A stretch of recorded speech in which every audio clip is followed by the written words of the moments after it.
जाते यमराज के थे। यमराज के पास गए, यमराज भी घबरा गए कि मांडव आ गए।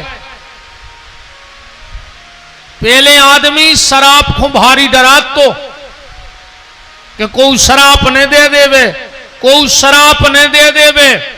और अब गांव में वो सबसे खास कहावत है, ये को डिंडू में शराब दे देवे। बोलो गलत तो नहीं है? पहले आदमी भगत तो के शराब ने मिल जाए, और अब भग रहा है कि शराब मिल जाए। ढूंढत फिर रहा शराब।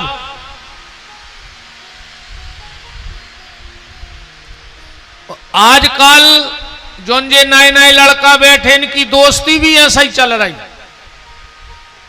जे एक दूसरे से कहते हैं तुम्हें दोस्ती की कसम है, अगर ने पियो तो। अच्छा, कछु कछु कहते हैं कि ने पियो तो हम मरो मो देखो। हम सांगरे ने भया न हम गरे पे लात धर देते कि काल मरते सो अब भाई मर जा दारू खुट्टा। तुम समय विधि क्या है मुझे बताओ। दो लोगों से कभी दोस्ती मत करना, एक गाली वारे से और दूसरों प्याली वारे से।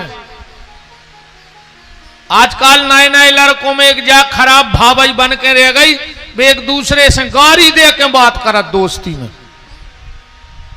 हाँ, और इतनी गंदी गाली को मां बहन की गाली देते वे एक दूसरे को। अब हमें जा बताओ, अगर तुम रात के 11 बजे और बाप ने कहूं जोर से पूछ ली कि काय भैया कहां हते अबे तक, तो तुमने बाप से बोल वो बंद कर दो। बोलो जा हालत है आज के लड़कों की कि नहीं है। तुम अपने लड़का को जोर से नहीं डांट सकत, ना बोले ही नहीं तुमसे। अब फिर ये बैठी एक बात हमारी कान खोल के सुन ली थी, जीवन में अगर चाहत हो कि तुम्हारी औलाद अच्छी न करे, अगर कभी पिता पुत्र को डांट रहा है और अगर वहां मां खड़ी है तो चुपचाप खड़ी रहो। कभी अपने लड़का की पीछे नहीं लीजिए जिंदगी में, ना वही दिन तुम्हारा लड़का तुम्हारे हाथ से न करेगा। कहा वो खुद दम बंद जे कि अब तो मम्मी है पापा मोह चले सो चलो तेरे।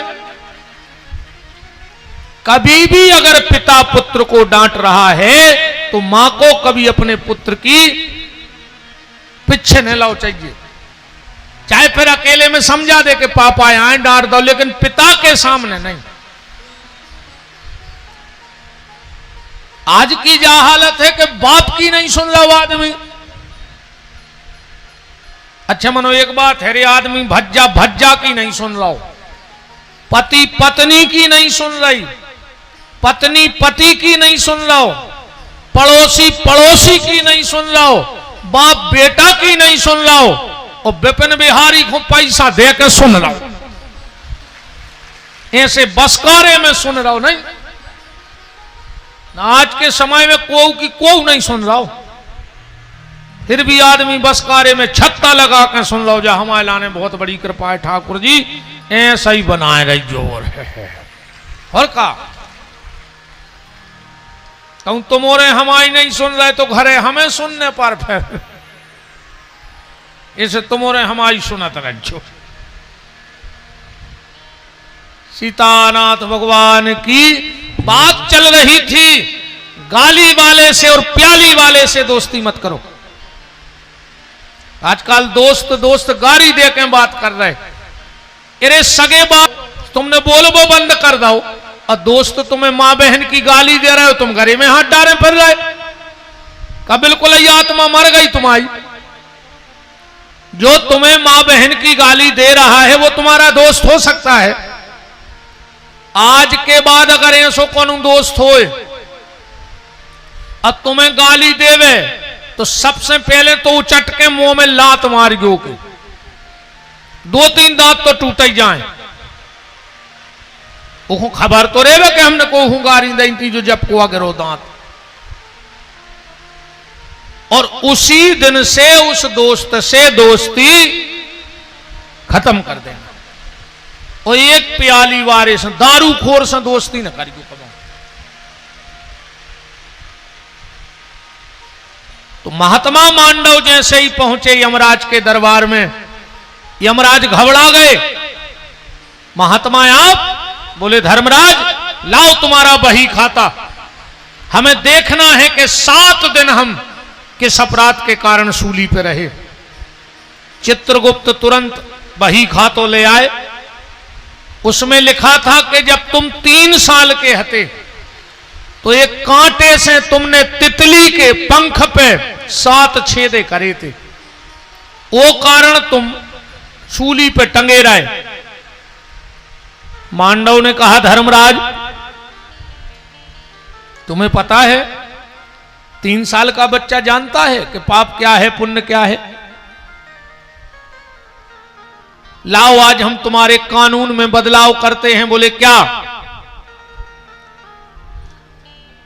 5 साल तक के बच्चे को किसी भी प्रकार के कर्म का दंड उसे नहीं मिलेगा। 5 साल से 11 तक बालक जो भी अपराध करेगा उसका दंड उसके माता पिता को भोगना पड़ेगा, और 11 साल के बाद बालक जो भी करेगा उसका अपराध उसे स्वयं भोगना पड़ेगा। यह बदलाव कर दिया,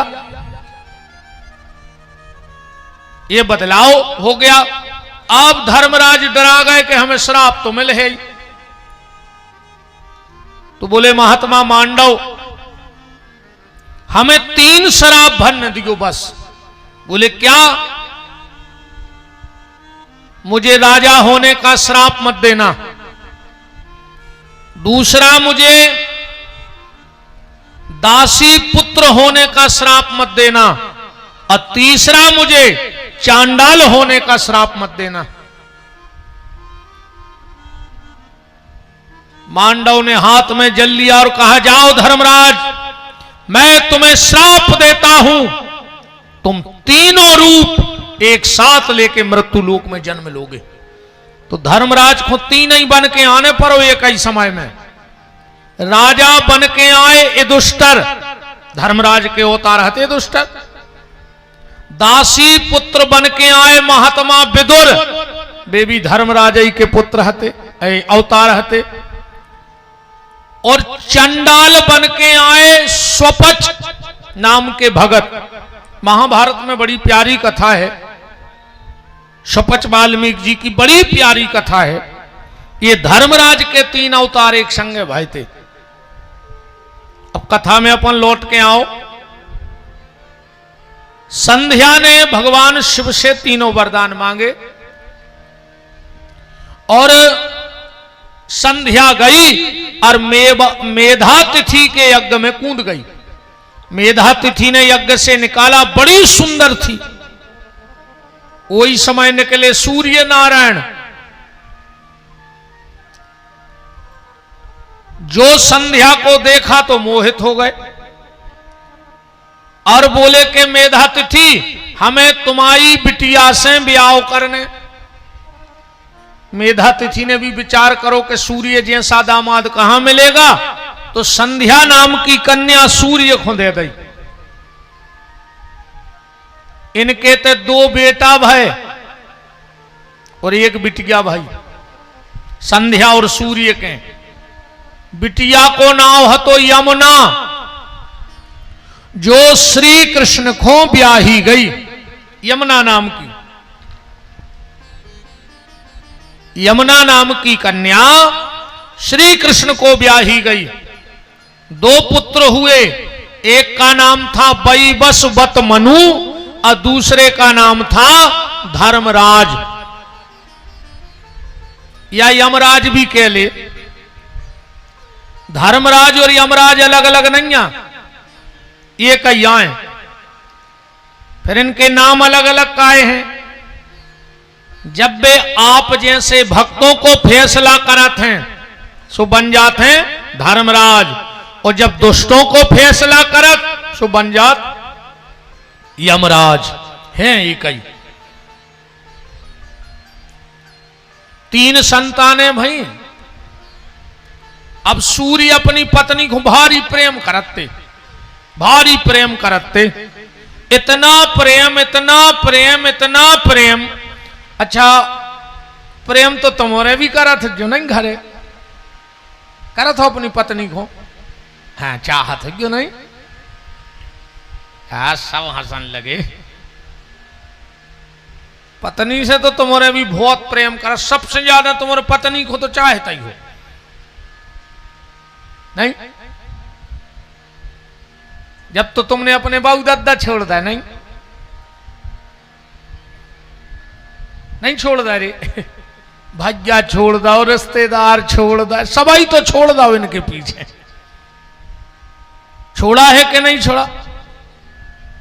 जय जय निकल रहे हो आप लोग? हाँ वे जय जय जय जय जय जय। चलो खूब मंगल करें भगवान श्री सीताराम जी महाराज की।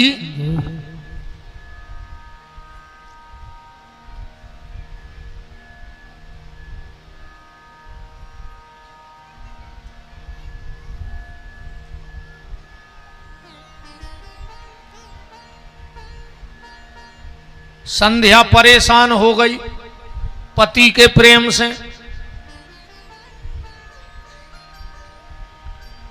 एक दिन संध्या ने कहा करो, बिल्कुल अपने जैसी एक नारी प्रकट करी। जहां संध्या की छाया पड़ रही थी उते एक बिल्कुल अपने जैसी नारी प्रकट करी। और संध्या चली गई जंगल में भजन करवे। सूर्य ने सोचा कि यही मेरी पत्नी है, तो उसी के साथ रहने लगे। तो इनके यहां एक पुत्र हुआ छाया से, जिसका नाम पड़ा शनिदेव। एक दिन शनिदेव ने अपनी बड़ी बहन को मार दी लात यमुना को। सूर्य को आ गई गुस्सा और बोले, जा शनि, तूने अपनी बड़ी बहन को लात मारी है, जा तू लंगड़ा हो जाए, तेरा पांव टूट जाए। तो शनि को पांव टूट गया, ये लंगड़ा है शनि। एक दिन आए नारद जी।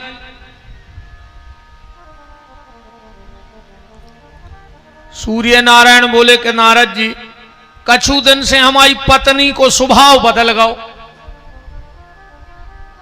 नारद जी बोले कि पत्नी को स्वभाव नहीं बदलो। बोले फिर? बोले पूरी पत्नियां बदल गई, जा तो है नकली, असली तो गई जंगल में भजन कर रही। सूर्य नारायण ने बहुत ढूंढा पर कहीं भी संध्या नहीं मिली। लौट के आए नारद जी से, बोले कहां है संध्या? इस संध्या को पता लग गया कि हमारा पति ढूंढ रहा, सुबह घुड़िया बन गई। ध्यान से सुनो जो कथा,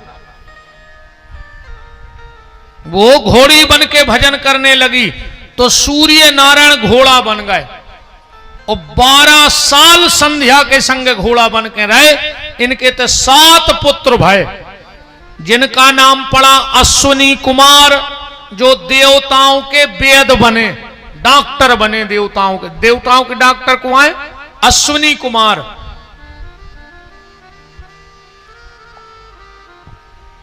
भगवान कृष्ण की बाल लीलाओं में भी अश्विनी कुमारों की कथा आती है। एक दिन संध्या अपने असली रूप में आ गई और बोली, धन्य है हमें ऐसो पति मिलो कि हम घुड़िया बने सो वो घोड़ा बन गओ। तो हम एक वरदान दे रहे। बोले का? बोले आज के बाद जो भी पति पहली बार अपनी पत्नी को लेने जाएगा और अगर घोड़े पे बैठ के जाएगा तो उन पति पत्नी में बहुत प्रेम होगा। इसलिए दूल्हा काय पे बैठ के जात है?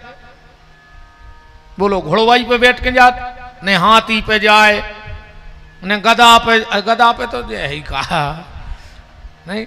अच्छा, गधा पे ऐसे नहीं बैठे दूल्हा, नवा बिटिया परेशान हो जे कहने में ऐसे को कहा, गधा पे जो बैठो वो गधा ही कहा, सो दो में से चुनवे में दिक्कत हो जाए, है ना।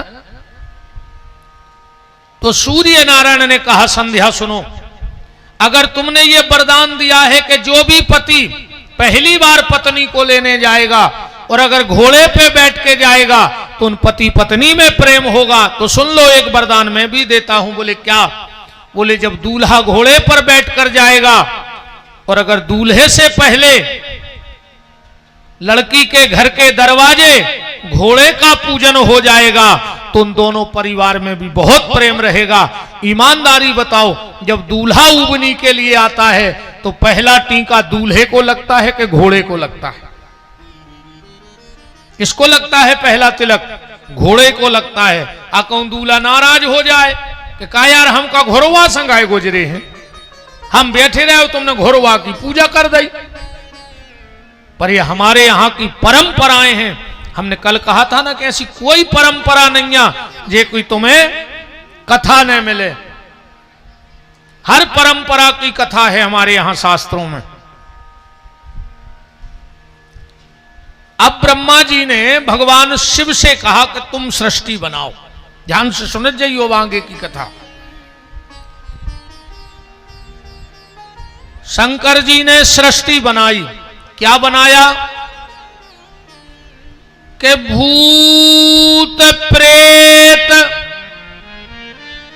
बेताल गण और पिशाच कराल, डाकनी साकनी योगनी प्रगति शिव वही काल। भूत प्रेत पिशाच डाकनी साकनी भगवान शिव ने बनाई। ब्रह्मा जी बोले काय भोलेनाथ, हमने घर बनावे की कही थी, तुमने मारा घटा बना के धर दो, अब इनको ले जाओ, तुम्हें राखियो संगे। शंकर जी बोले हम राखें तो रहे हैं, जगह तो अपने तो बहुत डरी, हजारों एकड़ की प्लाटिंग है, पर हमारे तो एक ही टेंशन है। बोले का? बोले खावे की। बोले का है? बोले हमारी लग जा समाधि। अब जो भूत पलित कहां बैठे रहे भूखे। तो ब्रह्मा विष्णु ने मिल करके एक निर्णय लिया। बहुत ध्यान से सुनियो। क्या निर्णय लिया? कहा आज के बाद जहां यज्ञ होगा तो यज्ञ में हम तीनों रहेंगे, ब्रह्मा विष्णु और महेश। आज भी आपने देखा होगा यज्ञ में जब वेदी बनती है तो वेदी की 3 परिधि होते हैं। 3 छिड़ियां मान लो, अपनी परिधि अमोरों की भाषा हो गई।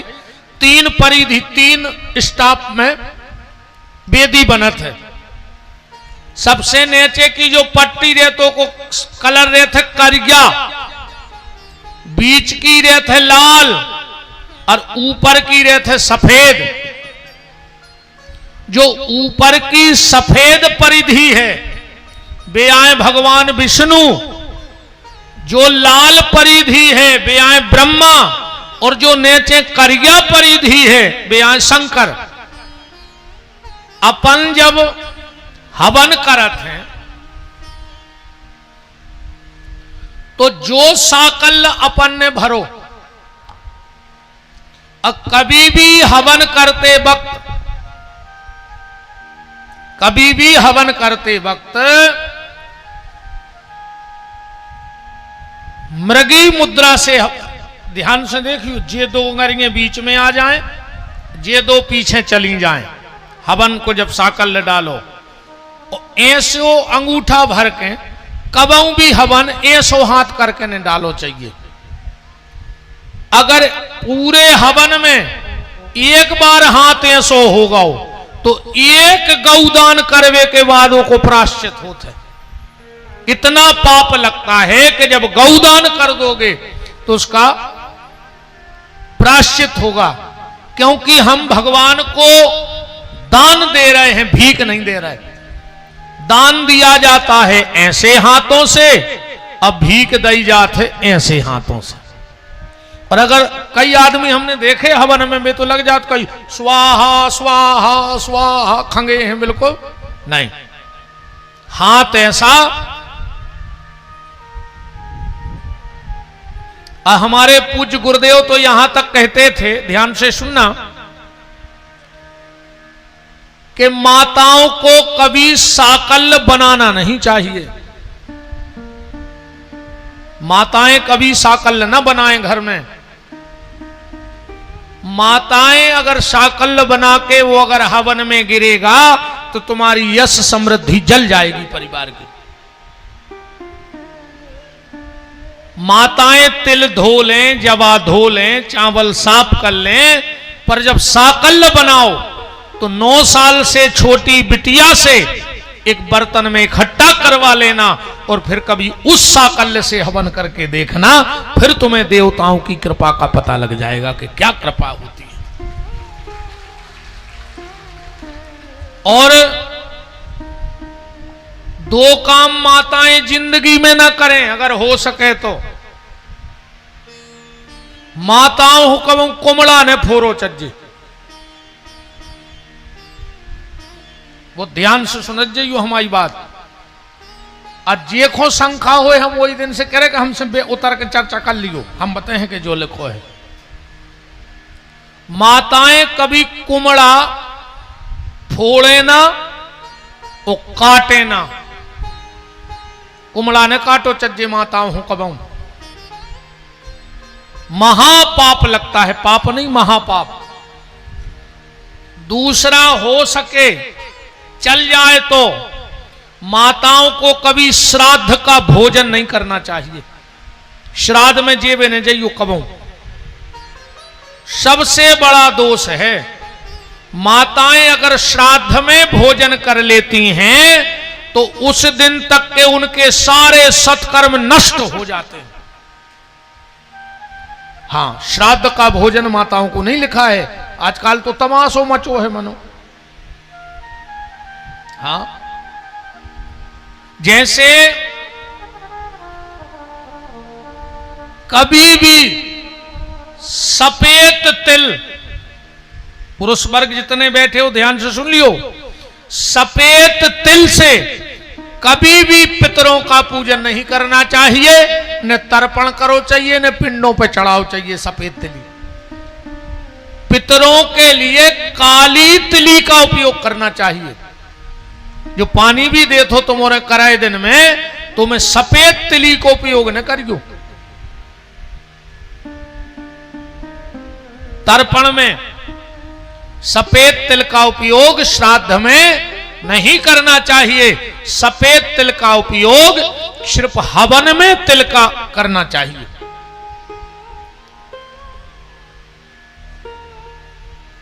राम। तो बात चल रही थी साकल्य की। माताएं साकल्य को साफ करें अलग अलग, पर जब मिलवाना और रोज के हवन को भी साफ तुम कर लो, पर 9 साल की छोटी बिटिया घर में हो, मोहल्ला में हो, बुला लो, उसके हाथ में कटोरी दे जाके बेटा ये तबलिया में या ये बर्तन में डाल दो और वही से तन्नक सो घी डरवा के उसके हाथ लगवा दो। फिर देखो तुम कैसे आनंद नहीं आ रहा, देवता कैसे खुश नहीं हो रहे तुम पे। अपन को यही चीजें तो पता है नहीं है, सो चल रहा है बस। इन्हीं चीजों को पता करना है जहां हमारी और आपकी गलती हो रही है।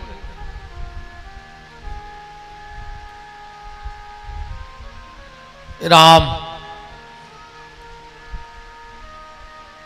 तो जो लाल परिधि है वो ब्रह्मा है, जो श्वेत परिधि है वो विष्णु है, जो काली परिधि है वो शिव है। तो जब हम साकल उठाऊ थे और जौन देवता के नाव को साकल उठाओ और जब अपन हवन में डालत हैं तो जितना काली पट्टी पे गिर गया वो शिव जी का हिस्सा है, जितना लाल पे गिर गया वो ब्रह्मा का हिस्सा है, जितना सफेद पे गिर गया वो विष्णु का, और जो हवन कुंड में चला गया वो उस देवता का, और जो काली पट्टी के नीचे साकल गिर गया, ध्यान से सुनते जाना। तो ब्रह्मा जी कह रहे सुनो, वो तुम्हारे भूत पलितों को कहा, शिव जी के परिवार का भोजन है वो।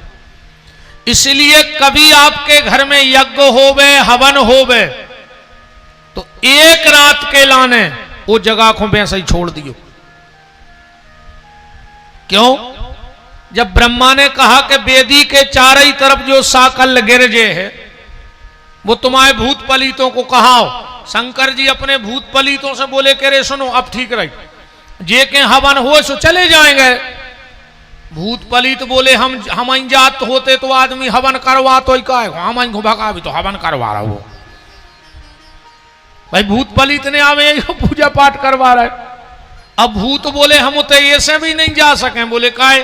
बोले जहां हवन यज्ञ होत उते हनुमान जी चौकीदारी में खड़े होत और उनके तो हमारे नाव से डरात कि भूत पिशाच निकट नहीं आवे ओ महावीर जब नाम सुनावे।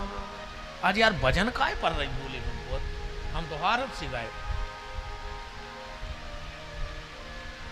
राम राम राम। तो शंकर जी बोले फिर भूत पलीत बोले हमारे वो साकल खा तो ले हम ले आवे आप हो जाने पर। तो शिव ने कहा ठीक है, आज के बाद जिसके घर में हवन पूजन होगा उसके घर के रात में हम उसके घर में जाएंगे और जो भी वहां साकल्य पड़ा होगा उसका तेज उठा करके हम लाएंगे। इसलिए जिसके घर में यज्ञ होता हवन होता है उसके घर में रात में भगवान शिव जरूर पधारते हैं।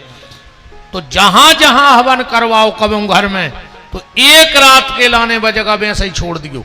नहीं तो आदमी का करत है हवन भाव वो तुरंत कहीं उठाओ कपड़ा सो पूछ पांच के बाद जगह अब फिर हो गया काय बोले ताई तो पंगत बैठने अब भाई। पर उतनी जगह को मेरा निवेदन है कि छोड़ देना, उतनी जगह को छोड़ देना।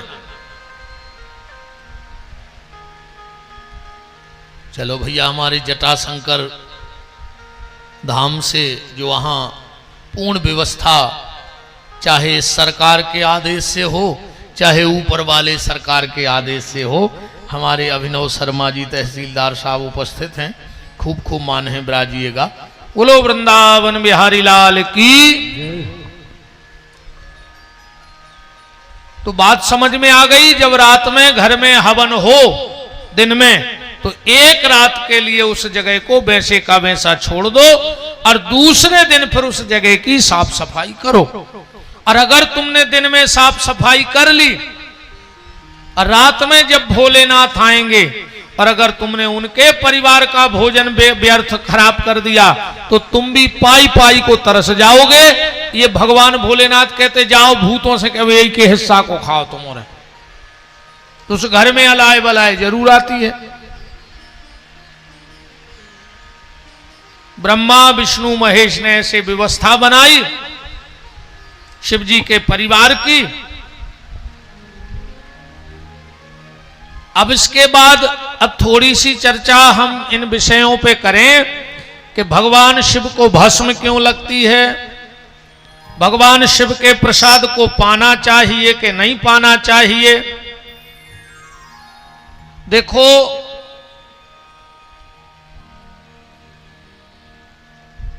प्रसाद का इतना महत्व है, इतना महत्व है प्रसाद का।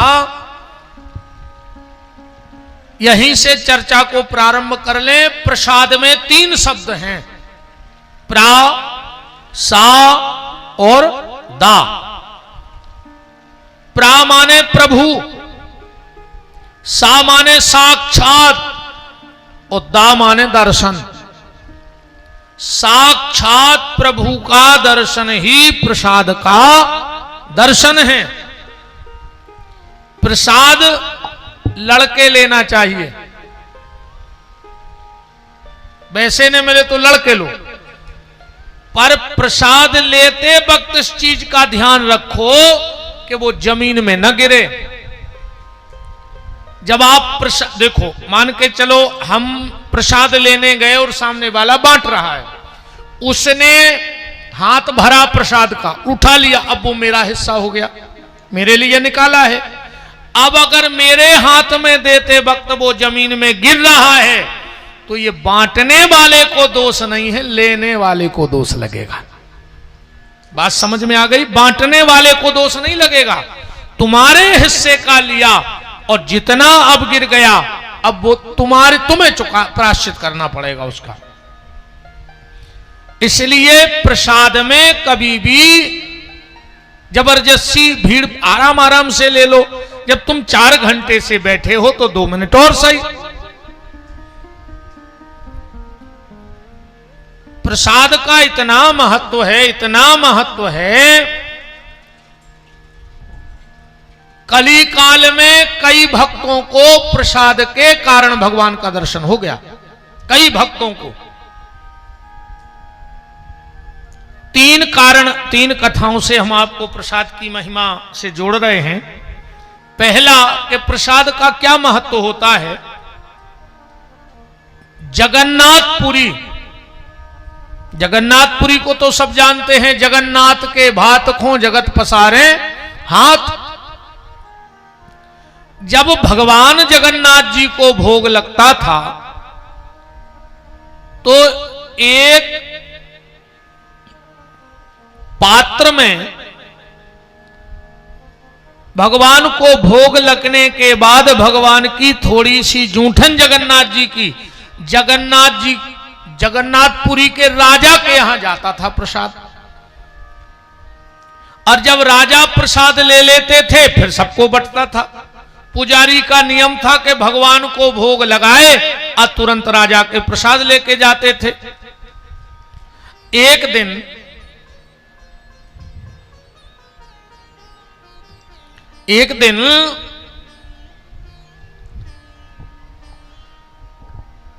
राजा के कुछ मित्र आ गए। अब मित्र आए तो राजा बैठ गया चौपर खेलने, और उसी समय पुजारी जी आ गए प्रसाद लेके। बोले महाराज जगन्नाथ जी का प्रसाद। राजा ने कहा बाद में खा लेंगे, एक तरफ रख दो, अभी हमारा दाव चल रहा है। पुजारी जी को बड़ी गिलानी हुई कि बताओ, हम भगवान के सेवा छोड़कर प्रसाद देने आए और इस राजा को इतना टाइम नहीं कि भगवान का प्रसाद ले ले, इसको चौपड़ पहले लग रही है। मन ही मन निश्चय कर लिया कि अब मैं कभी राजा को प्रसाद देने नहीं आऊंगा। ऐसे राजा को क्या प्रसाद देना जैसे प्रसाद लेने का टाइम ना हो। पुजारी जी चले गए और यहां जैसे ही राजा की चौपर बंद भई और जो सब मित्र गए और जो नजर पड़ी वो प्रसाद पे कप गौ राजा के धिक्कार हमायला ने। बताओ हमने इन दुष्टों के संगे आज भगवान के प्रसाद को अनादर कर दो। अब तो राजा को बड़ी चिंता, राजा को लगो के हाथ काट के फेंक देवे अपने दो आज। पर अब देह में अशक्ति भी है, आदमी खुद के खुद से हाथ काट भी नहीं सकत। राजा 2 दिन दरबार में ही नहीं गए। 2 दिन राजा दरबार में नहीं गए। मंत्री ने पूछा राजा साहब 2 दिन से आप दरबार में नहीं आ रहे। राजा बोले मंत्री हम 2 दिन से सोए नहीं आ रहे। बोले काहे? बोले हमारे महल में पीछे की खिड़की से कोनो 2 हाथ निकारत है रात में इतने, और ऐसे ऐसे हाथ करत और कहते मैं तुझे खा लूंगा, मैं जल्लाद हूं। तो हमारे मन में भय उत्पन्न होगा। मंत्री बोलो राजा साहब एक काम करियो, आज हम सो हैं तुम्हारे कमरा में, हम देखत के वो कुआए। राजा की जगह मंत्री राजा के बिस्तर में सो गया। राजा गुप्त द्वार से गए अपने ही कमरा में और जंगला में से 2 ही हाथ निकाल के और हाथ हिला के बोले मैं तुझे खा जाऊंगा। मंत्री ने उठाई तलवार और एक ही झटके में दोनों हाथ काट दिए। और जैसे ही हाथ कटे राजा चीखा। मंत्री अंधेरे में आवाज से पहचान गया कि तो महाराज हैं। लाइट जलवाई, बोले महाराज आप तो कह रहे थे कि राक्षस है। राजा बोले मैं ही वो राक्षस हूं जिसने जगन्नाथ जी के प्रसाद का अपमान कर दिया। मुझसे बड़ा राक्षस कौन हो सकता है? इसलिए मैंने अपने दोनों हाथ ही कटवा दिए। और जैसे ही राजा के 2 ही हाथ कटे, आधी रात में भगवान जगन्नाथ जी ने पुजारी जी को जगाया। बोले पुजारी पुजारी पुजारी। बोले क्या बात है? बोले जल्दी जो प्रसाद लेके जाओ तो राजा के लाने। पुजारी जी बोले प्रभु हम नहीं जा रहे, वो राजा ठीक नहीं है, उन्हें आपको प्रसाद नहीं लाओ। भगवान बोले तुम राजा है नहीं समझे, वो तो कुसंग में फंस गए तो। और उसने अपने आप को वो सजा दी है कि खुद के दोनों हाथ काट डाले उसने। पुजारी जी बोले जब हाथ कट गए तो प्रसाद कैसे ले है? बोले तुम लेके तो जाओ। और जो पुजारी जी प्रसाद लेके गए और जो जगन्नाथ जी का प्रसाद राजा के सामने आगे बढ़ाया, मानो राजा के हाथ कमल के फूल की तरह बाहर निकल करके आ गए हों। राजा ने प्रसाद लिया और भगवान ने पुजारी जी से कह दी थी कि राजा के वे कटे दो ही हाथ हमें चाहिए। पुजारी जी वो थाल में रखकर दो ही राजा के कटे हाथ ले आए। क्या करना है इन हाथों का? बोले हमारे बगीचे में गड्ढा खोद के दबा दो। राजा के दो ही हाथ गड्ढा खोद के गड़ा दे गए। वहां एक पेड़ हुआ जिसका नाम है मरुदोना पुष्प। आज भी आप पता करना पुरी में उसमें रोज 2 फूल खिलते हैं। और जब भगवान का पूरा श्रृंगार हो जाता है जगन्नाथ जी का, तो वो दोनों फूल जगन्नाथ जी के दोनों हाथों पर सजा दिए जाते हैं। फोटो में देखना, आज भी यह प्रसाद की महिमा है प्यारे।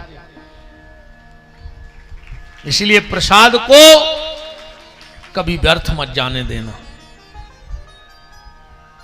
दूसरा भाव प्रसाद का गोस्वामी तुलसीदास जी का जगन्नाथ जी के यहां का भाव।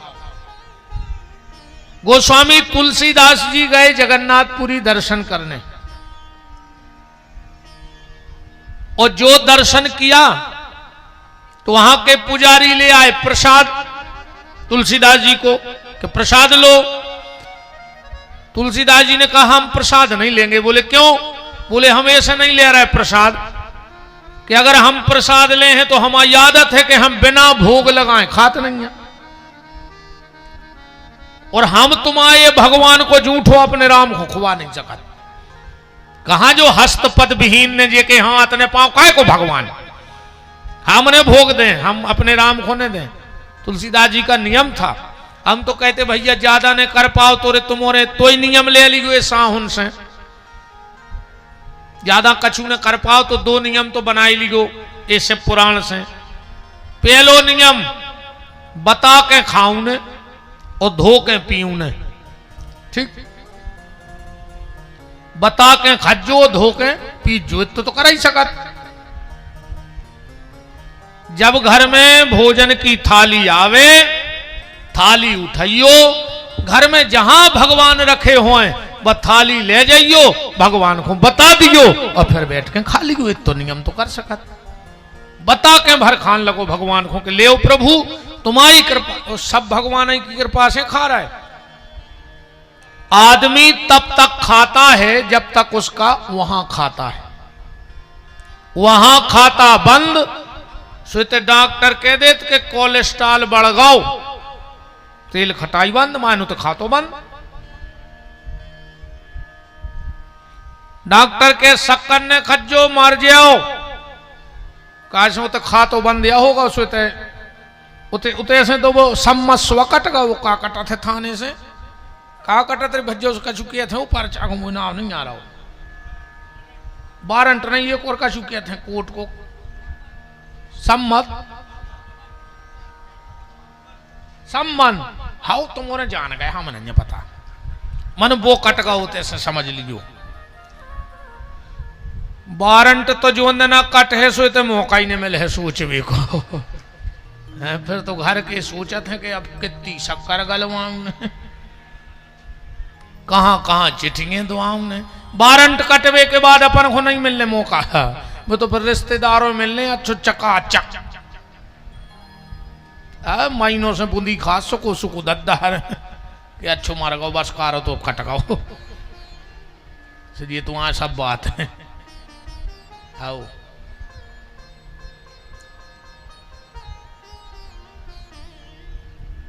तो बता के खाना।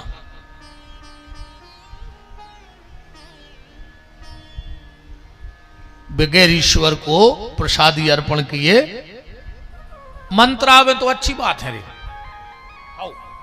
नाभ्यायासीद अंतरिक्ष गुम शीर्षणोर्देवो समवर्ततो बदभ्याम भूमृदिशाः श्रोत्रा तथा लोकान कल्पयन्।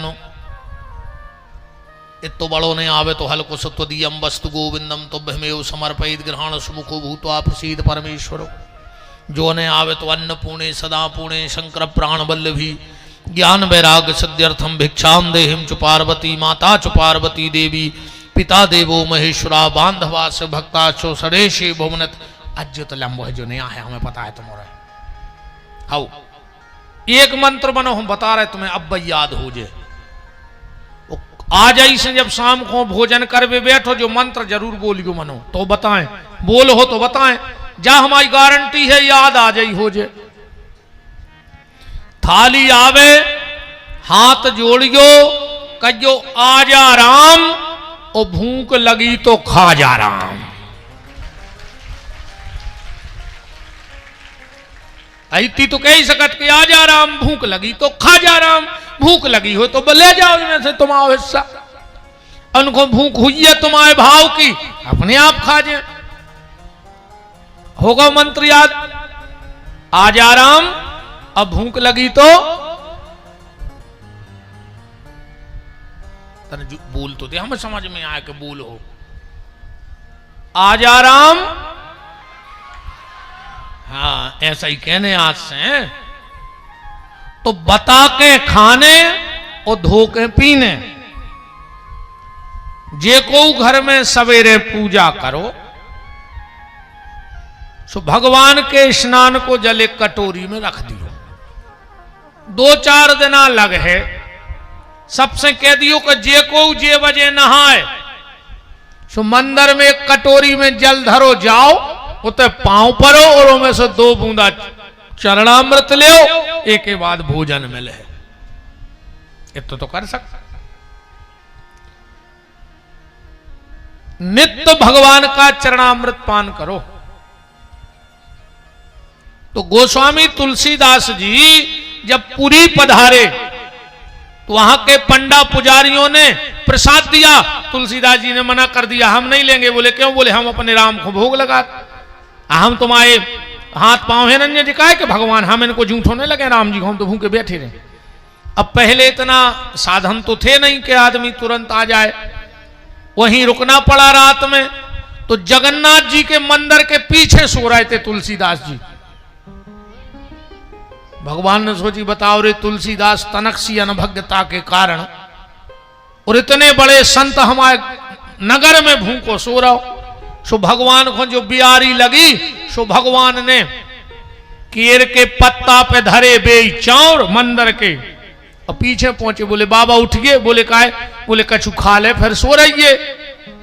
तुलसीदास जी बोले जो कहां से ले आए? प्रसाद। बोले मंदिर में से। तुलसीदास जी बोले तो हम न खाएं। बोले काहे? बोले हम भोग लगा खा तो हम उनको भोग लगे ने। बोले काहे? बोले उन भगवान के हाथ पांव नहीं है। भगवान बोले तो तुमने रामायण में का गलत लिखो। तुलसीदास जी बोले मतलब? बोले तुमने खुदा ही लिखो कि बिन पग चलाई सुनई बिन काना करते करम करहूं विधि नाना। बिन पग चलाई सुनई बिन काना करते करम करहूं विधि नाना।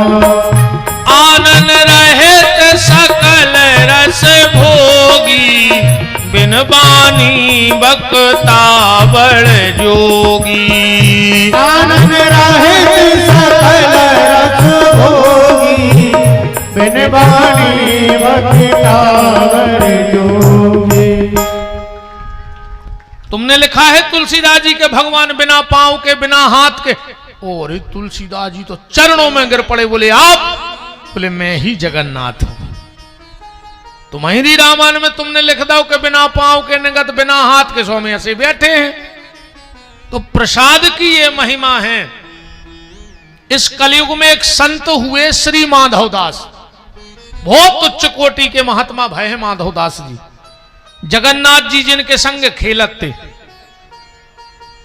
जगन्नाथ जी संग खेलत थे। कुछ दिन के लिए माधवदास जी वृंदावन आ गए। अब वृंदावन में 2 प्रसाद का बड़ा महत्व है। अब वृंदावन में क्या सारे संसार में एक प्रसाद का महत्व है, अब वृंदावन में 2 प्रसाद का महत्व है। वृंदावन में एक तो मधुकरी, मधुकरी का मतलब है किसी ब्रजवासी के घर से कुछ मांग के खा लेना। कभी अगर बांके बिहारी तुम्हें वृंदावन आने का मौका दे दे, राधा रानी, कितना लम्बड़दार हो तुम्हारे तुम्हारे वो खरबों धरे हुए, पर कोनो ब्रजवासी के घर से एक रोटी को टुकड़ा मांग के खा लियो अगर वृंदावन जावे को मौका मिल जाए तो। बिल्कुल भिखारी बनकर तुम तो सब भूल जाइयो कि तुमको आओ, तुम जा भर खबर राखियो कि हम ठाकुर जी के आए। बस कोनो ब्रजवासी के घर से कोरा मांग के खा लियो। हम लोग परिक्रमा में गए थे, हम ठाकुर जी का बीच बीच में कृपा होती रहती है। अपन तो कोशिश करत, हम तो एक बार चले जा रहे थे, उसे घर में खिचड़ी बन रही थी, हम बाहर खड़े होकर देखने लगे तो वो एक वृद्ध सी माता जी हती, बोले ब्रज भाषा में, बोले छोरा खाएगा? अरे हमने मन में सोची हम तो वही खुआसा लगाए ठाणे, हमने पत्ते पे इतनी सी खिचड़ी ली और परिक्रमा में पाते हुए आगे चले गए। जब जाते हैं जब कहीं ना कहीं से चाहे, हम तो कहते तुम तो एक कोरा डाल दे हमारी झोली में, मानो देव ब्रजवासी के यहां से मधुकरी मांग के खाना, उस दिन तक के तुम्हारे कई जन्मों के पापों का अंत होना है, सारे पाप मिट जाएंगे उसी दिन। तो एक तो है मधुकरी वृंदावन की, और दूसरा है शीत प्रसाद। शीत प्रसाद कहते हैं कोई संत भोजन पा रहे हों और उनके भोजन पाने के बाद अगर उनकी पत्तल में से, थाली में से इतना सा कुछ मिल जाए, एक टुकड़ा, तो संत श्री माधवदास जी मधुकरी नहीं पाते थे, शीत प्रसाद पाते। पूरे दिन वृंदावन में जमुना जी के किनारे पड़े रहे, भगवान को नाम लेवे महामंत्र, और जैसे ही शाम होवे सो पता कर लेवे कि आज कौन मंदिर में संतों की प्रसादी भई और पात्रें कहां फेंकी। सो उन पात्रों में जावे और जो कछु जूठल मिले सो झरावे और खा के जमुना जी को जल पीवे और फिर भजन करें। कई साल बीत गए माधवदास को। एक दिन की बात, भजन में ऐसे मगन भय संत श्री माधवदास, ऐसे मगन भय माधवदास कि भूल ही गए कि हमें बियारी करने। 10 बजे झपरी खुली भजन से, और 8 बजे तो सब जगह आरती, सैन आरती, भोग आरती होके पट बंद हो जात, पात्र फेंक गई हुई। अब पता लगाओ आज भंडारो कहाँ, तो बोले फलाने मंदिर में। पात्र कहाँ फेंकी? फला जगह। दौड़ के गए, पात्रों में से जूठन जमाई और पूरा कोरा भर और मुंह में दे गए। और जो मुंह में कोरा दो माधवदास ने, वो खबर आ गई कि हमने तो भोग नहीं लगाओ भगवान को आज। वो जूठन पे भोग लगाते माधवदास, आज तो हमने भगवान को भोग नहीं लगाओ। आंखों में तर तर सुगा बह रहे हैं माधव के, मुंह को कोरा मुंह में रह गो। अब अगर उगल रहे तो संतों की प्रसादी आए, अकऊ गुटक रहे तो भगवान भूखे रह गए। अब क्या करें? 1 घंटा नहीं रोए, 2 घंटा नहीं रोए माधव, 24 घंटा हो गए उतना ही बैठे हैं, आंखों में सुगा और मुंह में कोरा भरो। 24 घंटा का सोच रहे हैं माधव बैठे बैठे के संतन को यह शीत प्रसाद लियो मुख माही न जाय गिरायो। क्यों? के लीलत लाज लगे मन में, के मन मोहन को नहीं भोग लगायो। भई गति सांप छछूंदर की, सांप अगर धोखे से छछूंदर को पकड़ लेवे, अगर गुटक जाए तो सांप मर जात तुरंत, और अगर उगला रहो तो वो छछूंदर अपने शरीर से कछु ऐसो तत्व छोड़त है कि सांप तुरंत अंधेरा हो जाता। सुनने तो कहने लगे अब तो सांप कैसी का, तो भाई ने उगल पा रहा है, निगल पा रहा है। तो सांप पता है क्या करता है, फिर पानी में जाकर छछूंदर छोड़ा था डूब के। तो आज माधव दास की भी यही हालत हो गई।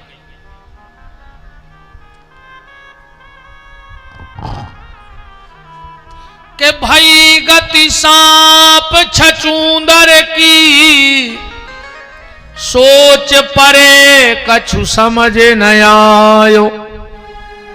ओ बीत गए दिन बारी बिनीत, गई रजनी दिन दूसरो आयो। जौन समय मुंह में कोरा दो तो वही समय आ गो। आखिरी में माधव दास ने विचार कर लो कि ने तो हम जब संतों को प्रसाद आए सो थूक हैं, अन्य अब हम गोटक हैं। बोले फिर का कर, बगल में एक धारदार पत्थरा डरो तो सोचिए आज हम अपनी गर्दन काट के फेंके दे रहे। अब सोने भगवान भूखे रहे, अन्य हमें उगलवे को दोष रहो। आज जैसे ही माधव दास ने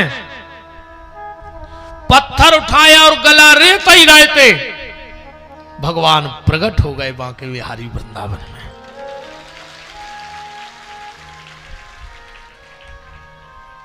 माधव, ए माधव,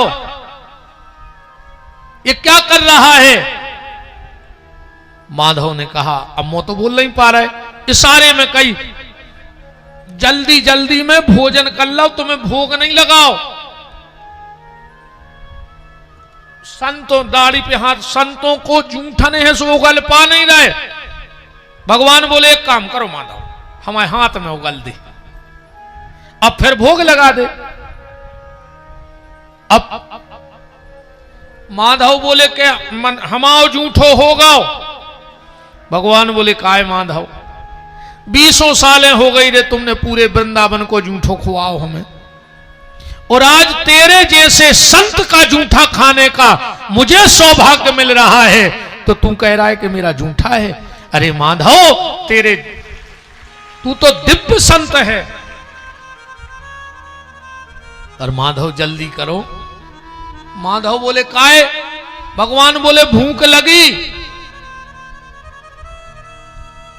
माधव बोले कि तुम्हें यशोदा मैया ने नहीं खुआओ। क्या सुंदर भाव भगवान माधव से कह रहे हैं कि मैया ने मोए माखन दीनो,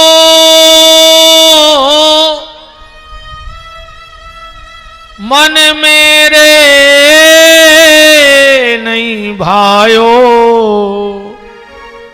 माधव, अगर तूने 24 घंटे से भोजन नहीं किया तो मैंने भी 24 घंटे से कुछ नहीं खाया रे माधव।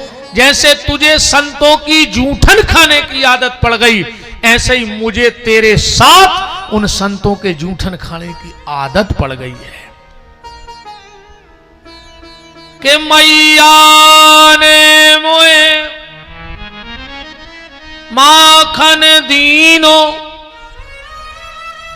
मन मेरे नहीं भायो। माधव पास तुम्हारी आयो, माधव पास तुम्हारे आयो।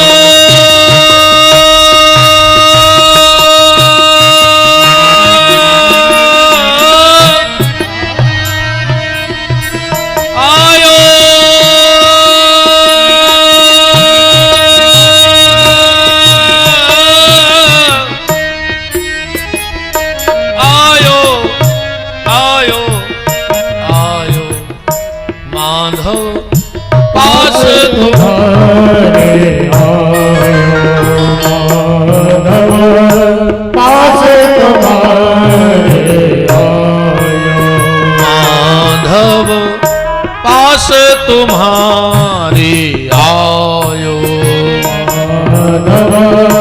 पास तुम्हारे आयो।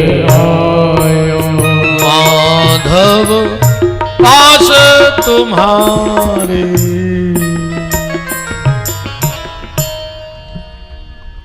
ये प्रसाद की महिमा है। मैं सिर्फ एक भाव और माधव दास जी का दे रहा हूं। माधव दास की तो बड़ी लंबी चर्चा है, कौसा तक देना चर्चा हो जाए संत श्री माधव दास जी पे, पर एक अच्छा भाव माधव दास जी का है। एक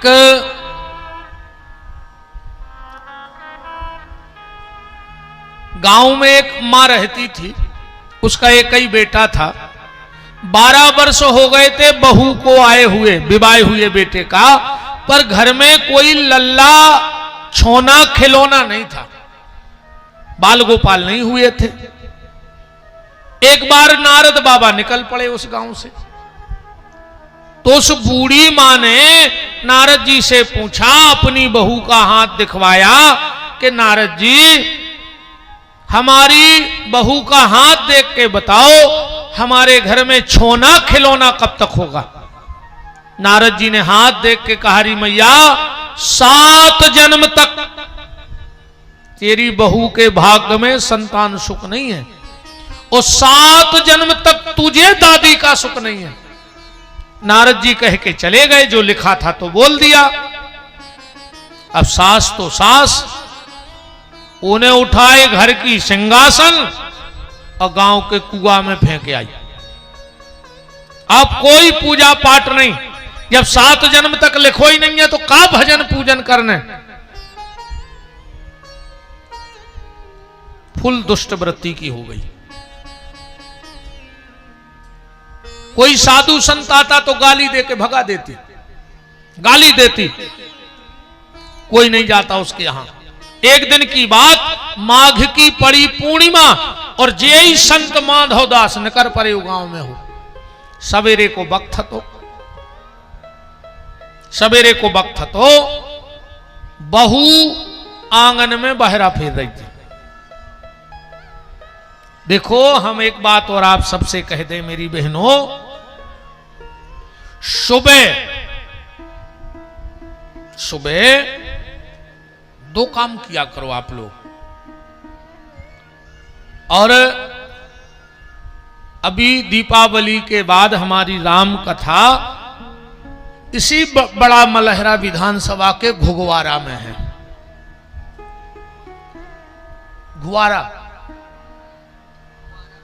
घुआरा में है। तारीख तो हमें याद नहीं कितनी, 3 अक्टूबर, हाँ, दशहरे के दूसरे दिन से, दीपावली के पहले। बहुत पहले की डेट लगी, लगभग डॉक्टर की तो घी में गां कराऊ चट गई।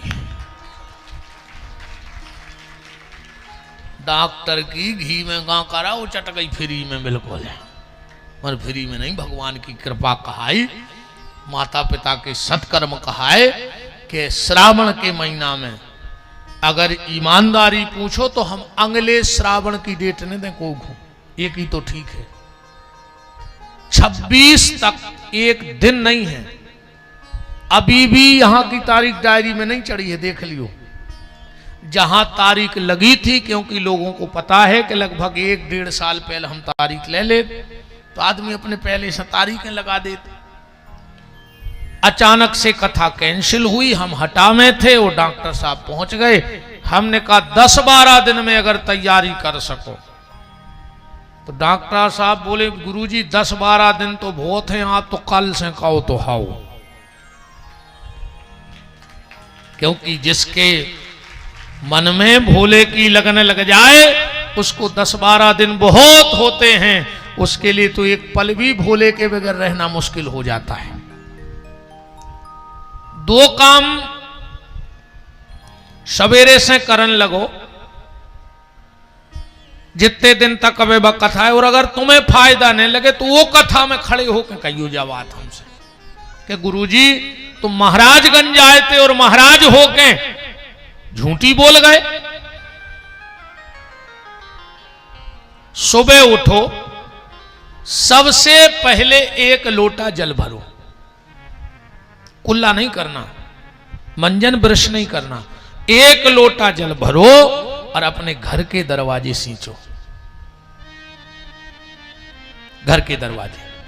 और झाड़ू उठाओ, सबसे पहले झाड़ू अपने घर के बाहर लगाओ। कभी भी हम लोग पहले भीतर झाड़ू लगाते हैं, पर सबसे पहले चाहे 5 झाड़ू घर के बाहर फेरो, फिर भीतर झाड़ू लगाओ। और तुलसी के नीचे कभी दिन में बुझा हुआ दिया नहीं रखना चाहिए, उस घर की रिद्धि सिद्धि धीरे धीरे खत्म होने लगती है। अक्सर करके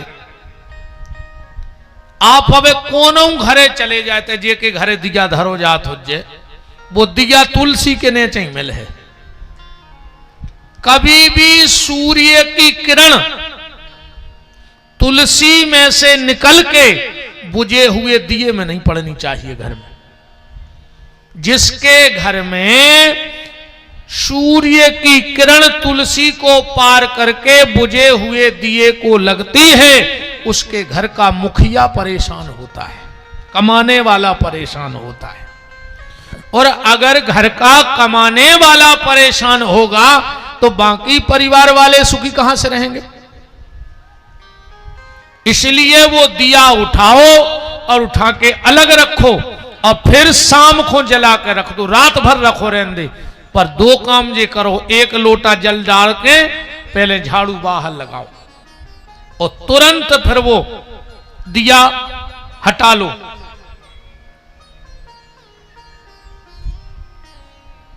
इतना काम जरूर करना, तो फिर देखो जीवन का क्या आनंद बनता है। छोटी छोटी बातें, छोटी छोटी क्रियाएं हमें परेशान करती हैं, क्योंकि हमें उनका पता नहीं है। पहले अबे भी गांव में फिर भी बहुत अबे कुशल है, कृपा है भगवान की।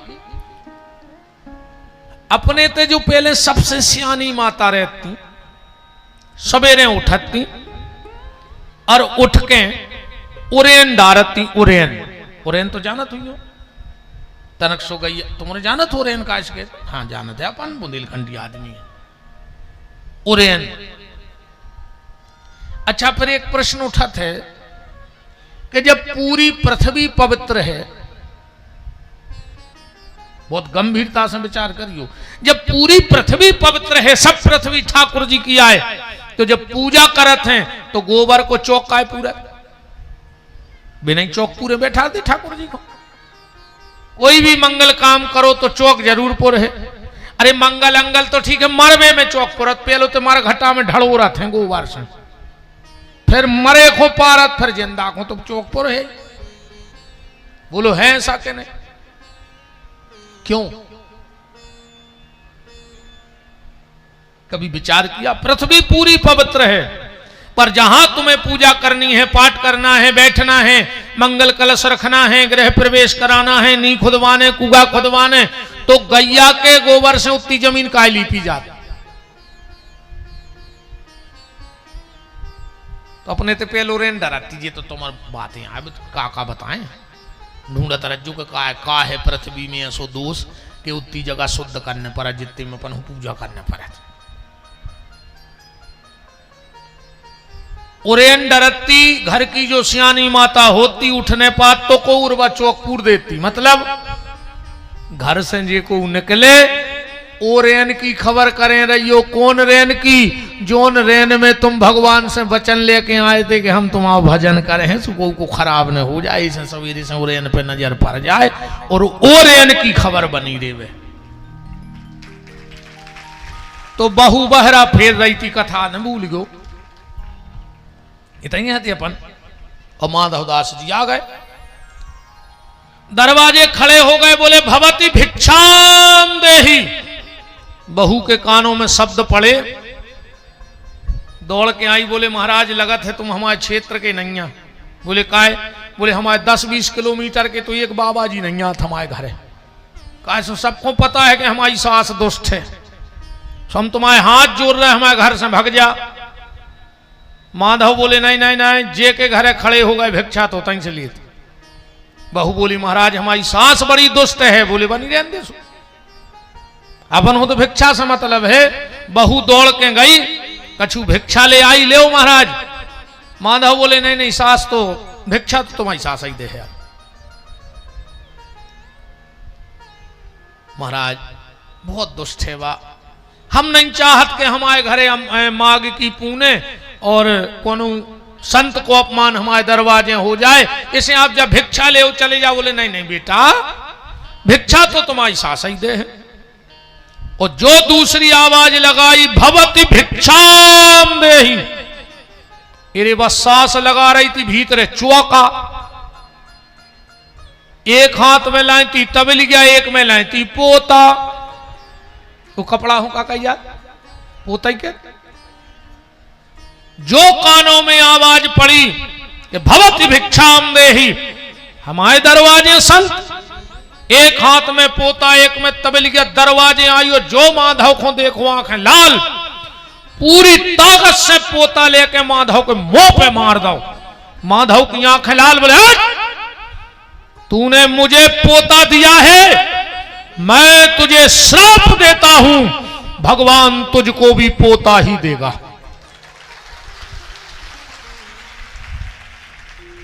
तूने मुझे पोता दिया है, मैं तुझे श्राप देता हूं, भगवान तुझको भी पोता ही देगा। जहां 7 जन्म तक औलाद ने होने थी, 9 महीना वालो घर में तो प्यारो बाल बच्चों भाव के हम तुम्हें कहा बताएं। सास बैठी बैठी मूड पटक रही कि क्रोध में पोता दो, सो इतनो प्यारो बाल बच्चों भाव। और कहूं श्रद्धा से ओ बाबा के पांव पकड़ रहे होते तो घर में ध्रुव प्रहलाद हो गए होते।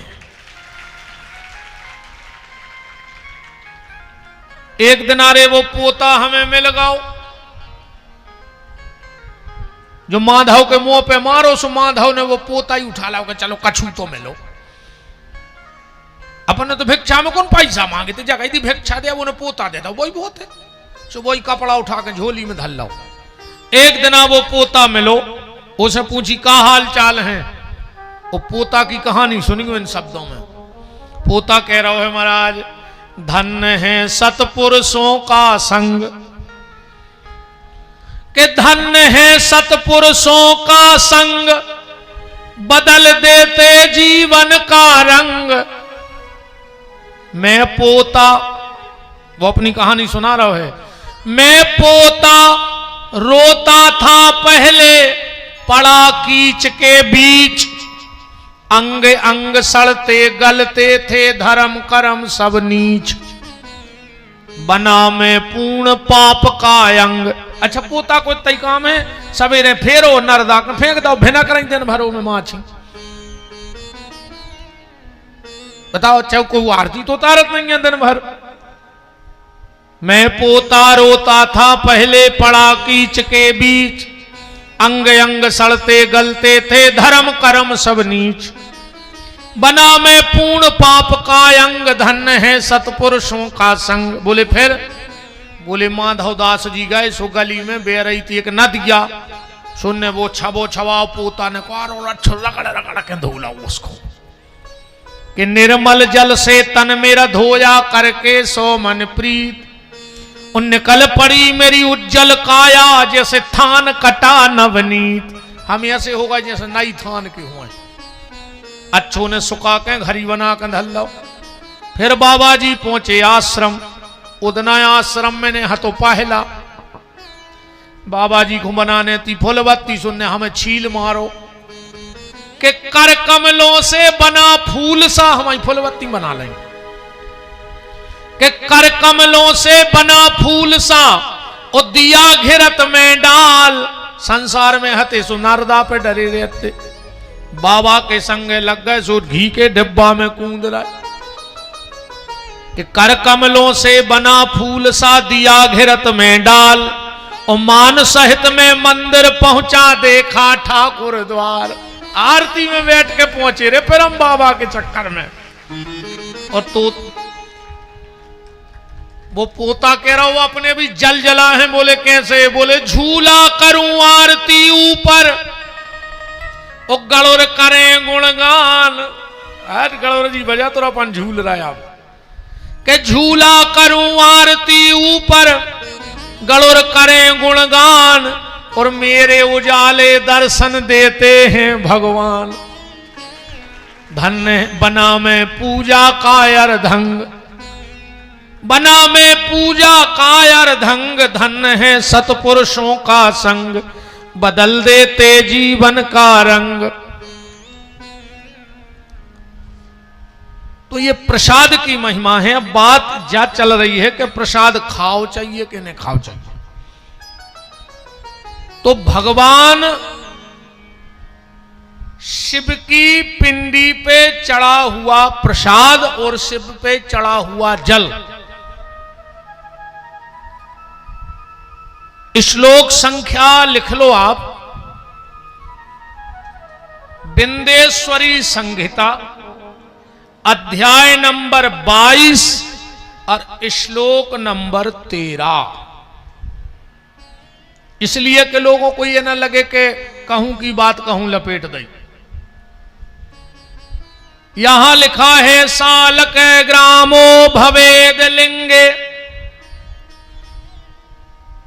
रसलिंगे तथा ध्वजः, पाषाणे राजते स्वर्णे, सुर सिद्ध प्रतिष्ठते।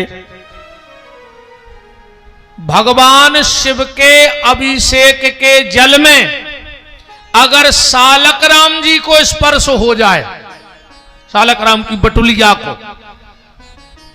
तो उस जल से पवित्र दुनिया में कोई तीर्थ का जल पवित्र नहीं है।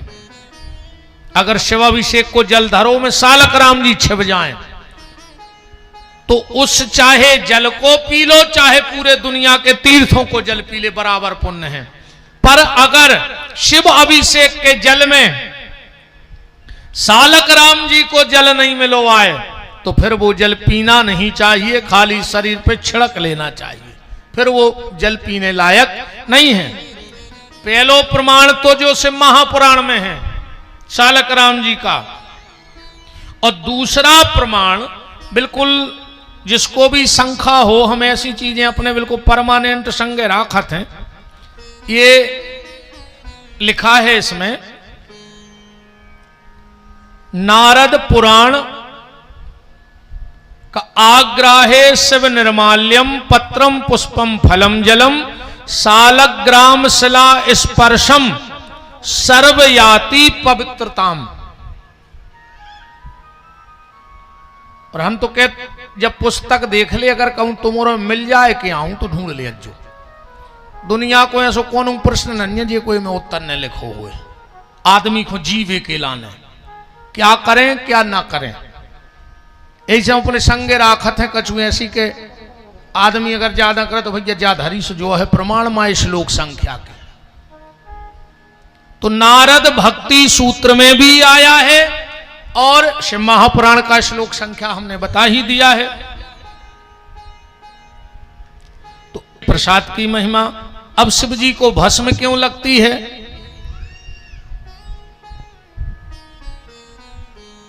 एक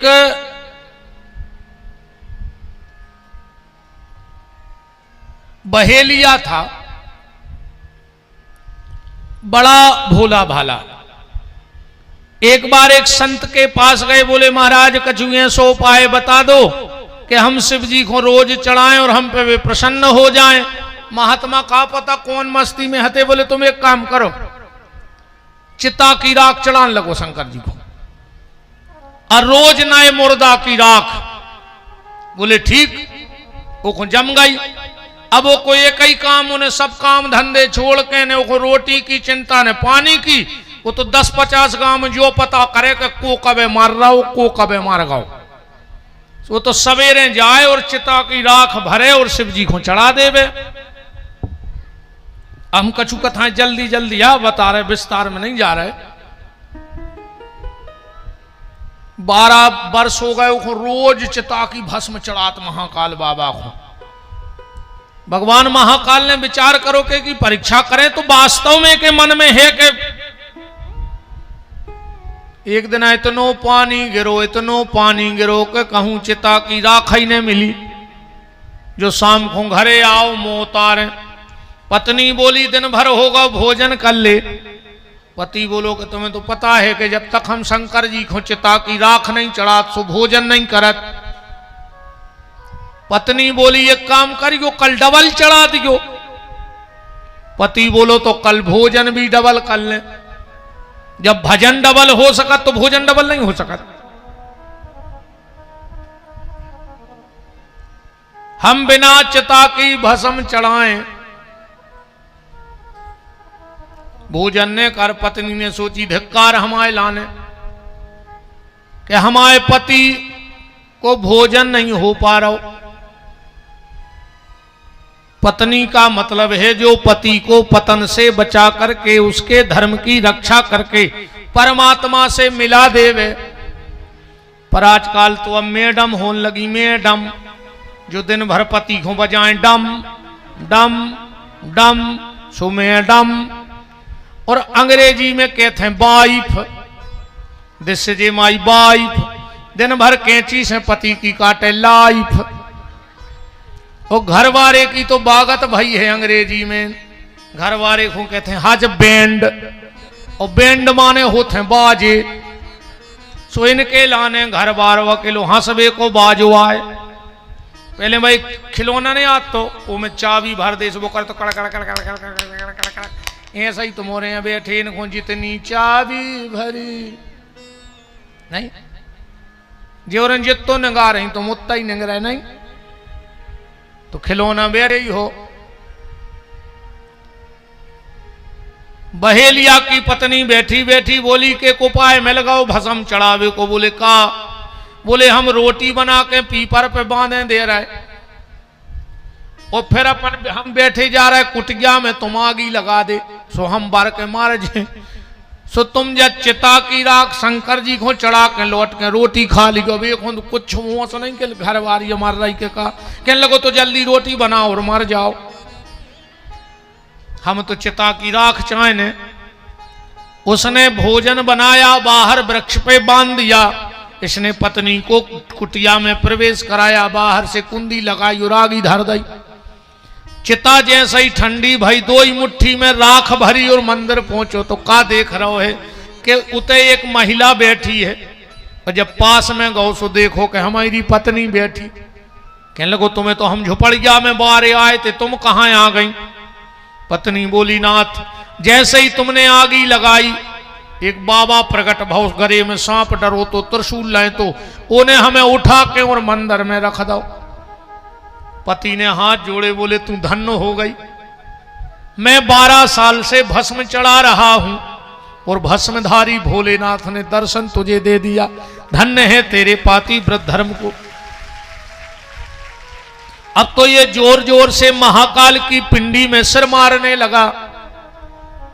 भोलेनाथ मुझे भी दर्शन दो वरना आज मैं मर जाऊंगा। शिव जी पिंडी फाड़ के प्रकट हो गए और बोले बहेलिया मैं तुझसे और तेरी पत्नी से बड़ा प्रसन्न हूं।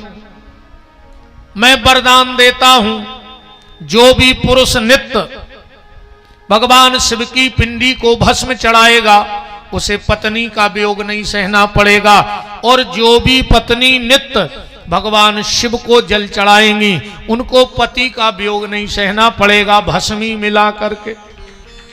हाँ अगर देखो तुम्हारे पतिदेव का स्वास्थ्य गड़बड़ रहता हो, दवाई काम न कर रही हो तो आप एक लोटे में थोड़ी सी भस्म मंगा लेना। बाजार में मिलती है चिता भस्म, बनारस के द्वारा जो आती है उसको थोड़ी सी डाल के शिव जी को जल चढ़ाने लगो तो तुम्हारे पति देव के रोग दोग दूर हो जाएंगे। बोलो वृंदावन बिहारी लाल की।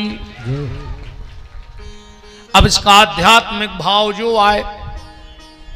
शंकर जी बैठे थे, कछु आदमी निकरे अर्थी लाए और कह रहे थे राम नाम सत्य है, राम नाम सत्य है। अच्छा में एक बात और देखियो, जे के लाने कही जा रही कि राम नाम सत्य है वो मार गाओ वो सुन नहीं रहो। बता चो वो काय हो सुने तुम्हारी। और जितने सुन रहे वे मान नहीं रहे, जे के लाने कही जा रही वो तुम्हारे गाओ सुबह सुन नहीं रहो, और जितने सुन रहे वे मान नहीं रहे। अच्छा ये कंधा जुरकर की बात तुमने देखो जे बारात में सबसे ज्यादा जात है नए लड़का। क्या भाई तहसीलदार साहब, बारात में सबसे ज्यादा जात है नए लड़का, और लकड़िया में जात है सबसे ज्यादा बूढ़े। काय मुझे तो जो लगा तेरे के व्यवहार है बनाओ। लड़का कहते हम इनकी में नहीं तो हम आज में कोजे, और बूढ़े कहते हमने जे तो फिर हम आज में कोजे। नहीं व्यवहार बना दे तो राम कहो तो फिर अब शिव जी पीछे पीछे हो गए कि ये जा कहां रहे कि राम नाम सत्य है। मरघटा में पहुंचे उते भी कहते रहे राम नाम सत्य है, राम नाम सत्य है। शिव जी बैठे बैठे देखत रहे, लकड़ियां धरी गई, लोहरिया लग गई, सबरे लौट के घरे नंगन लगे। शंकर जी ने सोची यार सबरे भाग रहे, हम तो नहीं के पीछे जा रहे जी, फिर कछु ऐसे ही अच्छे काम को जा रहे होंगे। और शंकर जी लौटे, आदमी जाएंगे तई कहा से मरघटा में तो इस कदर बैराग होते यार आदमी को। मरघटा में तुम आदमों की बात है सुनेंगे जब बते आऊ तो तुम्हारे सांप आंधरे कर देते रे। हाँ कछु लकड़ियां जमा रहे, कछु बैठ गए, अब का बते आ रहे कई भज्जा। एक दिन सबको जो ही होने हैं, को के संगे कछु नहीं जाने, सब तई धरो रे जाने। अच्छो कर लीजिए तो कर पाओ। देखो इन्हें इतनो कमाओ और सब तई छोड़ गए, एक दिन जाइएगा तो अपनी होने। जो नो को ने फोन कर दो के दाऊ तुम्हारी मेड़ में उनने पंजा मार दो, कहने लगे हम उनकी मूड़ काट लें। पूरी हरिश्चंद्र आई को पता ही नहीं पड़ोगा कहा। आदमी है सिर्फ बातों को चपोला, उसे तो बातें करवा ली। सांप आंधरे कर देता आदमी जब ज्ञान की चर्चा करत है, सांप आंधरे करे हैं। अब तुम्हारों में पूरे लाल बुजक्कड़ा ये बैठे न, तुम्हारे जा जान रहे हो तुम्हारे तो ये कौन बैठे कि मारा तुम तो दाएं रहो बस कारो लगो घर से अच्छे हैं सूखे में बैठे न जा। तो तुम्हारे सब ये जान रहे कि ये तो हम सब जाना थे तुम जितनी दाएं हो। अच्छा हम सोच रहे कि हमसे विद्वान नहीं बचो को हुआ, कैसे नहीं लाल बुजक्कड़ों में तो हम यहाँ हैं। हाँ हम जान रहे कि हमसे बड़ो विद्वान बचो ही नहीं बुंदेलखंड में, और तुम जान रहे कि हमसे होशियार को नहीं वो तुम्हारा साहुन है सो झेल आ रहा है तुम, है ना। शंकर जी आए, सब अपने अपने काम में बिद गए। और शंकर जी ने कहा ये तो सब झूठाया है, ये तो दैया हते कि राम नाम सत्य है। हमें लगा तो मरे मराए की ताकत या हती रे जोनो बोराओ जोनो खाई जोनो इते लौट के आए जोनो वो राख बन गओ। तो शंकर जी ने कही अब जरा खाई लपेट ले सो बनो खबर बनी रे कि राम नाम सत्य है, इसीलिए मृत्यु ही सत्य है, बाकी सब असत्य है। राम नाम सत्य है। अब भगवान शिव के गले में सर्प कहां से आया?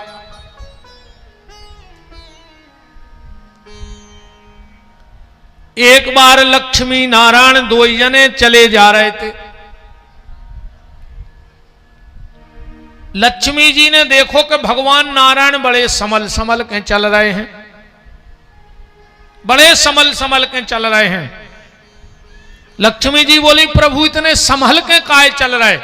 भगवान बोले देवी अबे तक दुनिया की नजर इतने तक पवित्र है कि वो नर्मदा के कंकड़ में शंकर दिखाते।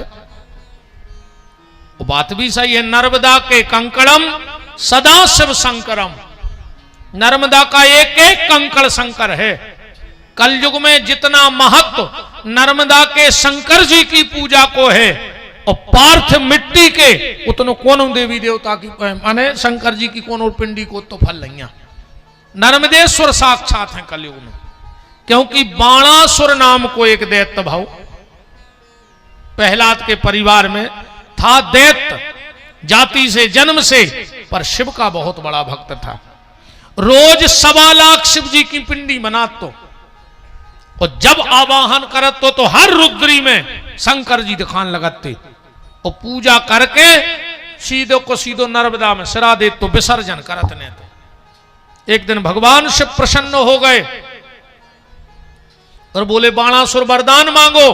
बोले भोलेनाथ, आज तक हमने जितनी पिंडी बनाई हो वे अपने आप में प्रतिष्ठित हो जाएं। शिव जी ने कही तथास्तु। ऐसे नर्मदा के जल में से जो शंकर जी ले आए जाते हैं पिंडी, वो की प्रतिष्ठा नहीं कराने पड़े, डायरेक्ट ले आओ और पूजा करने लगो, न कथा बचवावे की जरूरत आए, सीधी पूजा होत है। और उनको कई भी जात है बाण लिंग, बाणासुर के द्वारा। नर्मदेश्वर नाम भी है, बाण लिंग भी नाम है, अपने आप में प्रतिष्ठित है। और अगर कोई ज्योतिषी बैठे हो जिसकी कुंडली में कर्क राशि का मंगल बैठा हो, अब कहां बैठो है, कौन घर में बैठो है, वो कुंडली देख के पता पर है। पर जोन घर में 4 लिखे हो और मंगल बैठो हो, समझ लियो वो आदमी भली महलों में जन्म ले है, पर मर है झोपड़िया में, बर्बाद कर दे। इतनो नीच को मंगल कहूं बैठ जाए कुंडली में। मामा के घर में बैठो तो ममिया और एक मिटा डाल। ससुराल पक्ष में पत्नी के घर अलग अलग होते हैं, कुंडली के घर।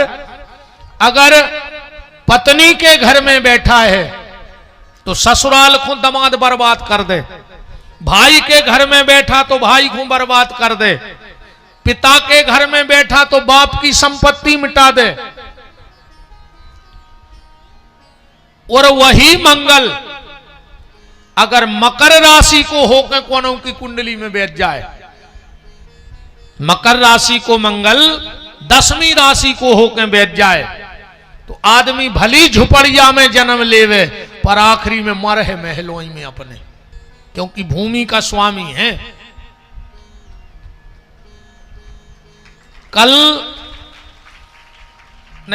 परसों की कथा में हम आपको बताएंगे कि इन 5 दिन में ना तो जमीन बेचना और ना जमीन खरीदना,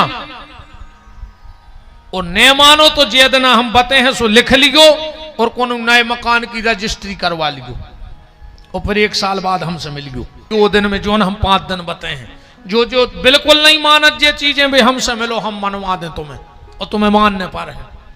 जब भोग ले जब तो मान हो भाई, जब बीत जे जब मान हो, न बीते तो हो सकत हमारी बातें आए। तो अगर कर्क राशि का मंगल कुंडली में नीच का बैठा हो तो वो व्यक्ति बर्बाद हो जाता है। तो उसके लिए नर्मदेश्वर की पूजा करो चाहिए। किसी ज्योतिषी से दिखवाना, अगर कुंडली में कर्क राशि का मंगल हो तो नर्मदेश्वर ले आओ जितने जल्दी हो सके। जिनकी कुंडली में मांगलिक दोष हो वो नर्मदेश्वर की पूजा करो। और नर्मदेश्वर की पूजा कैसे, और कछु ने कर पाओ ने करियो, 1 लोटा जल चढ़ाओ और हाथ पे गैया को घी रखने व पिंडी जब तक मालिश करो जब तक तुम्हारे हाथ गर्म न हो जाएं। बहुत प्रयोग है अपने में। काली गाय का गोबर और पुराने कनेर को फूल मिला के शिव की पिंडी बनाओ। काली गाय का गोबर मिल जाए और कनेर पुरानो, जो बारो फूल नहीं कनेर को, वो आजकल एक नौ अंग्रेजी कनेर चल गया, पुरानो कनेर हो तो कलीदार। काली गाय के गोबर में कनेर के फूल मिला के और 7 दिन नमक चमक से अभिषेक करवा लो। जमानत ने हो रही होए, कोनो तुम्हारी केस चल रहा होए, प्रॉपर्टी फंसी होए, क्या हूं, तुम गैया के गोबर के शंकर जी बनवा के देख लो 7 दिन अपने घर में। पर अभिषेक होना चाहिए नमक चमक की क्रिया से। एक नमक चमक की क्रिया है। हम ज्यादा तो अभिमान से नहीं कह रहे, पर अपने गुरुदेव के चरणों की कृपा से कह रहे हैं कि 7 दिन पूरे नहीं होंगे और जमानत होने पर है। इतना विश्वास है। और कई गुरुदेव ने हमारे ऐसे काम करवाए हैं, बनवाए हैं उनने, हमने देखा है। अब ये शरीर से अब गुरुदेव नहीं रहे इस दुनिया में, पर जब उनकी जो भी वो करते थे, अंजनी का इष्ट था उनको, माता अंजनी सिद्ध हो गई थी हमारे गुरुदेव को, और उनकी ये क्रियाएं थी। कई बार हम लोगों ने देखा कि हवन नहीं हो पाओ और वही आदमी ने आके पूर्णाहुति करी जो उनके लाने अनुष्ठान करे गए थे। तो मांगलिक दोष जिसकी कुंडली में हो, नर्मदेश्वर की पूजा करो। बात कहां हती? बात ते हती कि नारायण चले जा रहे और लक्ष्मी ने पूछी कितने संभल के काय चल रहे।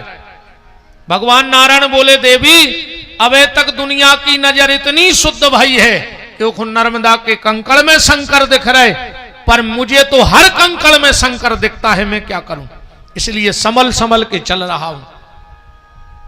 लक्ष्मी जी बोली, प्रभु ऐसे कैसे हो जाए कि आप पैदल चलो और कोई कंकड़ पे पांव न पड़े? ऐसा हो सकत? इतने से आप रोड तक जाओ तो जो चैलेंज ले सकत कि हमने गिराए तो कौन ककड़ा पे पांव न पड़, पांव तो पड़ है ही। तो कभी ना कभी आपका पैर भी सिर पे पड़ जाएगा। भगवान बोले, देवी नहीं पड़ेगा। बोले क्यों? बोले आज से हम ऐसा शरीर ले लेंगे कि हमारे पांव नहीं रहेंगे। बोले क्या बन जाओगे? भगवान नारायण खड़े खड़े सर्प बन गए, वो सर्प के पांव होता ही नहीं है। और जैसे ही नारायण ने सर्प अवतार लिया और भगवान भोलेनाथ प्रकट हो गए। बोले प्रभु जो तुमने कहा करो, हम पे पांव ने पड़े, तुमने इतनी कठिनाइयों नहीं ले ली, तो आज से हम भी आपको जमीन पे नहीं चलने देंगे। और भगवान शंकर ने वही सर्प उठाकर अपने गले में धारण कर लिया। जो भगवान शिव के गले में सर्प पड़ा है वो साक्षात नारायण है। किस दिन ये लीला हुई? इसी सावन में, श्रावण के 21वें दिन में। सावन का 21वां दिन कौन सा होता है? नाग पंचमी। नाग पंचमी को नारायण ने सर्प का अवतार लिया। तो भगवान शिव ने कहा, प्रभु पूरा 1 महीना तो मेरा रजिस्टर्ड था कि मेरी पूजा होगी, इसमें किसी देवी देवता की, ये में कौन देवी देवता की पूजा नहीं होती? तो होते है। अब वही भादवारों में सब कुछ है, ऋषि पंचमी को ऋषि पंचमी, संतान साते को शंकर जी, अष्टमी को कृष्ण, पर सावन में बताओ कौन और की एंट्री हो तो ये में महीना भर शंकर जी।